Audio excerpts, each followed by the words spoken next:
Okay.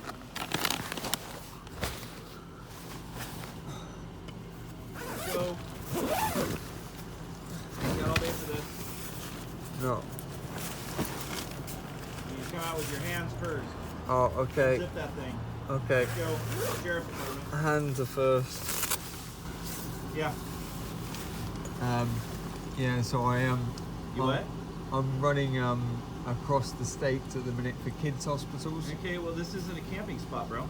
Ah. Who are you? Jamie McDonald. Why? Why did you want to do this? You know, I spent the first 9 years of my life most of the time in hospital.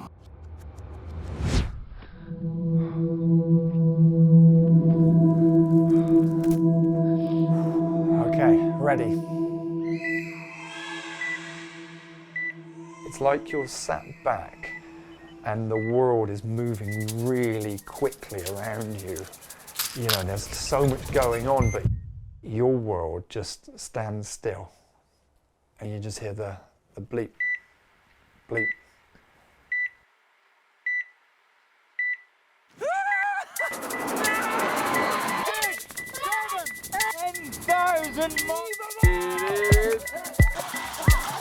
Jamie McDonald.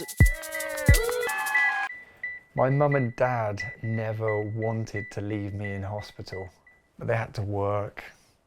I've got a brother as well that needed to be looked after. So there was just no choice.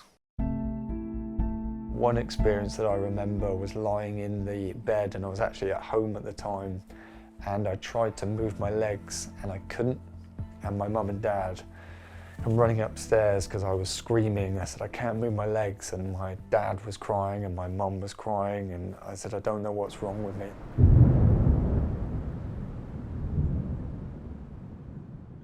Every maternal instinct within me was telling me just to stay.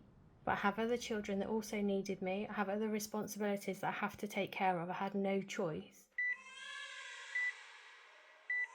The challenge with the illness I had is that no one really knew what was going on. So it left a lot of uncertainty, and I really felt my mum's energy from that. No, put that away. Mum, Anne McDonald, she was a cleaner. She'd done all sorts of jobs, but they'd done a very good job at, you know, being mum and dad at where they could. So I was left with busy nurses, the odd doctor. They would check in maybe every 4 hours and, you know, stick a needle in my arm and get a blood test. But it felt very functional. Felt like, hey, I've got a job to do. I've got to make sure you're good from a physical sense. They're all busy. No one's connecting with you on an emotional level. No one. I do remember this one nurse who would always come up, and she would always make an effort to put her hand on my hand and my arm, and I remember the skin on skin. That's what I needed, right? That was a need. I didn't need my blood test done. I didn't need that, or what I needed is this, that human connection. This feeling of abandonment is so strong, and it's happening everywhere. Hundreds and thousands of babies and kids are being left, but it's no one's fault. It's not the parents' fault, it's not the nurses, it's not the doctor's fault, but there is this gap. I think, you know, from being abandoned right into an incubator at birth, you know, or just at least the feeling of it, and then trying to deal with that as you're growing and developing, you know, and then I think it comes out, right? It comes out, like it starts to just bubble up to the surface, and then you get epilepsy, seizures. It's all trying to be processed in weird and wacky ways. But when I was about 9 years old, it was thanks to the hospital that I now actually have the ability to run across a country. I was tennis teaching at the time, and I remember hitting balls, and on the outside I looked really enthusiastic, but on the inside it just wasn't quite doing what it should, fulfilling. I've gone the wrong way! Seeing my parents change careers into foster care and looking after kids. At the time, I was living with them. I was actually sleeping in the back of on the floor behind the sofa while the kids had my bed. And I saved up £20,000 to buy a house. Everyone around me was just buying a house. My friends, family, and I had 20 grand, and I got right to the point of signing the papers to buy this house. Congratulations! Why am I doing this? You know, when you get that gut feeling, you don't even know where it's coming from. And I said, I'm really sorry, I need to pull out. And the house people were really annoyed at me.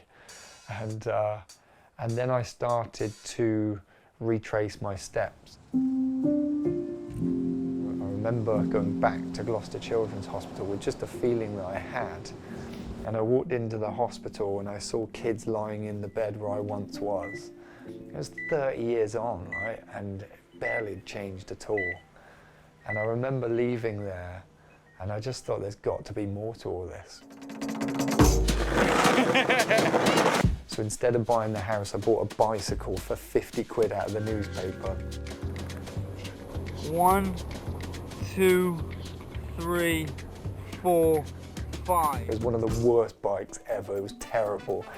And then I said to the hospital, I'm going to now fly to Bangkok in Thailand and attempt to cycle 14,000 miles back to Gloucester to try and give back. Nothing's gonna stop me. It looks like it could be my longest descent yet. I'm very good at just not overthinking certain parts of an adventure. Can't find my passport. Come on, you try it. I need a seed that just stays in my brain that says, you know, you can do this. Then every morning you just get up and you just go for it. I cycled Thailand, Cambodia, Vietnam, Laos, China, Kazakhstan, Kyrgyzstan, Tajikistan, Uzbekistan, Turkmenistan, Iran, Iraq, Turkey, through Europe, and it was wild. This is like having a giant hairdryer on full heat, full blast, just coming at me. I was in the saddle for a whole year. I mean, my bum became like buns of steel.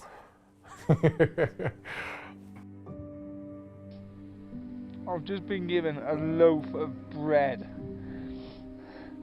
to see me through 2 days.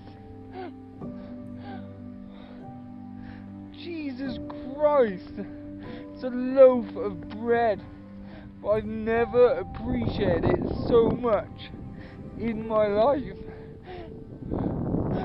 But when I got home, suddenly there was hundreds of cyclists everywhere, and then we ended up doing this cycle, and I'd done a lap of honour in Gloucester King's Own Rugby. You just don't get that chance, right? They just don't do that. And they ended up building a new school playroom with the donations. And I remember walking out of the hospital and there was 2 kids holding up a sign that said, "Keep going, Jamie." And yeah, so I got home, I was living with my parents at the time, and I was sat on my mum and dad's toilet. I think it was like 2 weeks later, my visa for Canada came in. I was just gonna go on holiday. And I just thought, I've got money left over from the house that I didn't buy. Maybe I should just keep doing this. So I just jumped off the toilet. I was like, Mum, Dad, I'm gonna run across Canada. And then my dad, his vein was pulsating on the side of his head, and he said, "Son, that's exactly what you should be doing." As well as his Forrest Gump outfit. Does he look like Forrest Gump? Does he look like Forrest Gump? I thought it said, does he look like foreign scum? Yes. My dad, his name is Donald McDonald. I haven't seen Jamie for nearly 18 months. He wears a pair of shorts even in the midwinter, so no top. He's an eccentric for sure. My dad always says, we're a rare breed.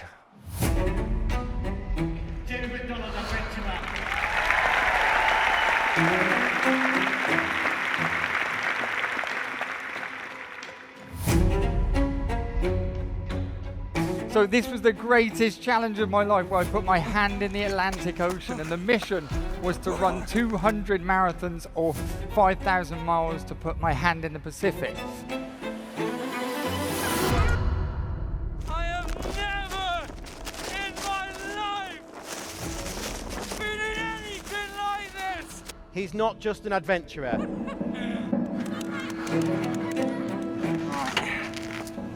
I do feel like a superhero. Yeah, I remember getting up to the Rocky Mountains, and it was right towards the end of the trip, and everyone started to send me messages saying, don't cross the Rocky Mountains in the winter. You know, they said snow can, you know, pile up double your size. You're really putting your life in danger. And I remember looking down, and my foot had chronic tendonitis. I was in so much pain, and I started to look for flights to go home, and then I received one message that just changed everything. And here's what it said. Hey Jamie, as you head into what might be the hardest and most dangerous part of your journey, I thought it might inspire you to be reminded what you are running for. You might recall Samuel, a little guy in an orange sweatshirt that you met in the city of Thunder Bay at the Terry Fox Monument. Well, Sammy's cancer has returned, and he is out of treatment options. For now, we're enjoying every day and is living a full, joyful life as best he can. It is devastating for us, obviously, but it is also motivating to make sure that you know that what you are doing is going to change the outcome for kids like him in the future. As a normal mum, I have to say first, be careful, Jamie. But as a mum of a child facing the end of his beautiful life, I say, keep going, Jamie.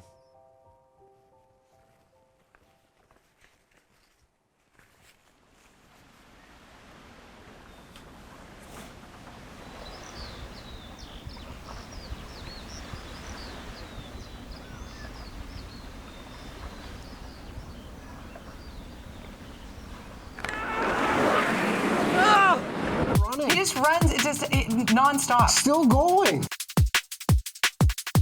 The journey raised over $500,000 for kids and hospitals in Canada, but also in Britain too. You know, the journey evolved, right? It's like, okay, well, if you can do that, then surely you can do like bigger things, right? Good luck with that. That sounds incredible. It all started 11 months ago at the westernmost point of the US. Running solo for most of the time and having to deal with many challenges along the way. Oh! Good luck to you, have fun. Don't get killed on the road. Oh, I didn't realise I was like next to someone's house. So this would have everything you need in it, would it? Yeah, my tent, my sleeping bag. Great. America, I just couldn't have done it without you. Every single person is in my mind right now. I could have never have made it. Running across America wasn't the finishing line. It was just a training run for what comes next. It's just ridiculous. It's time for my mum's roast dinner. How does he do it? 7 days on the treadmill, and now reaching the end of his record attempt of 517 miles. Very inspirational for my sister and me. 3, 2,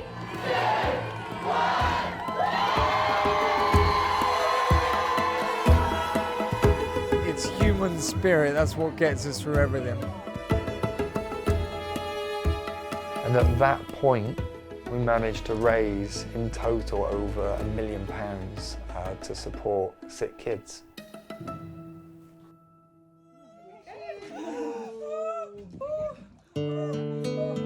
I think when you come out of into the world, right, and for the first thing you need is to be held and touched, and you need the skin, you need food, you need warmth. You need all those things to make you feel secure, right? First impressions, that's what counts. And if that gets missed, which it is everywhere, in every hospital, then we are starting to then create humans that are insecure, anxious. No one is asking the question, why? That search of what's this all about, and I feel so grateful that I found adventure and a purpose that can keep me going forward no matter what. The power is in their hands. Can you hold it for me? Yeah, I'll hold it while you climb down. And I have 3 beautiful kids, an amazing partner, and that's what matters, right?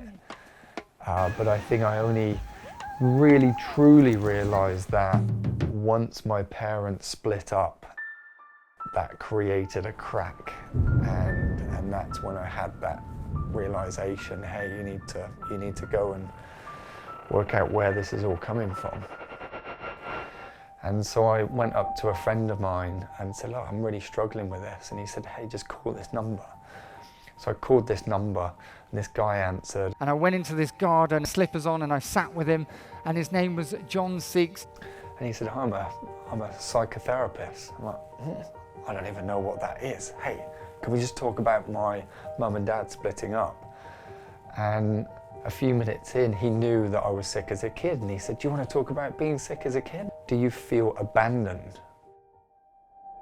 The following day, I was making a cup of coffee, and I felt this massive urge kind of bubble up inside me, and this huge visualization just hit me like a freight train, and I curled up in the fetal position, and I started to cry my heart out. And the whole time I was visualizing myself as a baby, right, being left on my own.